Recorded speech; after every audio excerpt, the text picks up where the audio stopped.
तो बच्चों, आज मैं आपसे बात करना चाह रहा हूँ स्पेशली उन बच्चों से जो अभी क्लास 11th में हैं और जिन्हें 2-4 महीने तो कम से कम हो ही गए, उससे ज़्यादा ही हो गए और वो अब फील करने लगे हैं कि उनका इंटरेस्ट धीरे-धीरे अपने सब्जेक्ट में, अपने स्ट्रीम में नहीं लग रहा है, बल्कि वो अदर डिस्ट्रैक्शंस में अब पढ़ते चले जा रहे हैं। और पेरेंट्स भी इसको लेके काफ़ी कंसर्न है कि बच्चा जो उनका 10th क्लास तक काफ़ी ब्राइट स्टूडेंट होता था, उसने अच्छे मार्क्स अचीव किए थे, अब उनका इंटरेस्ट क्यों पढ़ाई से धीरे धीरे हटने लगा है।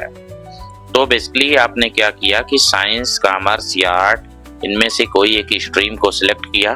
और ये सिलेक्शन आपने या तो पेरेंट के प्रेशर से या सोसाइटी के प्रेशर में लिया, ना कि खुद के इंटरेस्ट से आपने इसको चूज किया है।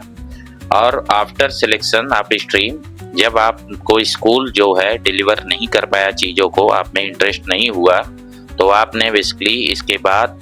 जो है कोचिंग इंस्टीट्यूट की तरफ आप गए। बट कोचिंग इंस्टीट्यूट में भी मोस्टली स्टूडेंट डिसअपॉइंटेड होते हैं क्योंकि उनका कोई मोटिवेशन या उनमें कोई इस टाइप का इंटरेस्ट और क्यूरियोसिटी नहीं डेवलप हो पाया जिससे वो अपने आगे की स्टडी को कंटिन्यू कर पाए।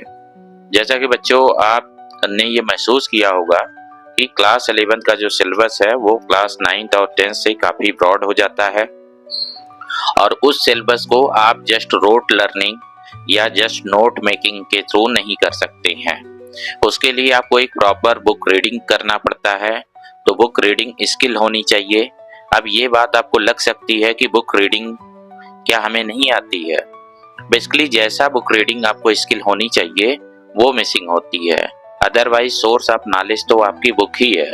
बट वो जो बुक रीडिंग का हमें प्रॉपर वो चाहिए हर स्ट्रीम के अकॉर्डिंग। जैसे अगर आप आर्ट्स को पढ़ रहे हैं तो आर्ट्स के पॉइंट ऑफ व्यू से कैसे चीज़ें पढ़ी जाती हैं, ह्यूमैनिटीज के पॉइंट ऑफ व्यू से कैसे चीज़ें पढ़ी जाती हैं, साइंस में उसे कैसे पढ़ा जाता है, मैथमेटिक्स में कैसे चीज़ों को पढ़ा और समझा जाता है। अगर ये प्रॉपर गाइडेंस आपके पास नहीं है तो जिस सिलेबस लेवल को अभी आप डील कर रहे हो उसे इतने इजीली तरीके से नहीं किया जा सकता, वो आपके लिए कंसर्न बना रहेगा। तो ज़्यादातर स्टूडेंट जब इन चीज़ों को डील नहीं कर पाए, चाहे उनका स्कूल हो चाहे उनकी कोचिंग हो, तो उन्होंने ये फील किया कि वो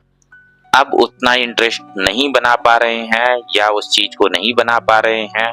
तो उनमें डिप्रेशन या कॉन्फ्लिक्ट अपीयर होना शुरू होता है, जो उनके बिहेवियर में बेसिकली अपीयर होता है। इन्हीं सब स्टूडेंट के प्रॉब्लम को डील करते हुए और देखते हुए, एनालाइज करते हुए, हम सीएमसी में, जो कि करियर मेंटरिंग और कंसल्टेंसी सर्विसेज प्रोवाइड करते हैं, यहाँ पे हमारा बिलीव एक मेंटरशिप का है जिसमें बच्चों को उन्हें रीजनिंग करना आए, उन्हें डायरेक्शन समझ में आए और उन्हें पढ़ाई को हार्ट से करनी है, ना कि मास और सोसाइटी के प्रेशर से करनी है, ताकि पढ़ाई उनके हैबिट में हो और इंटरेस्ट खुद ब खुद डेवलप हो। इन्हीं सारे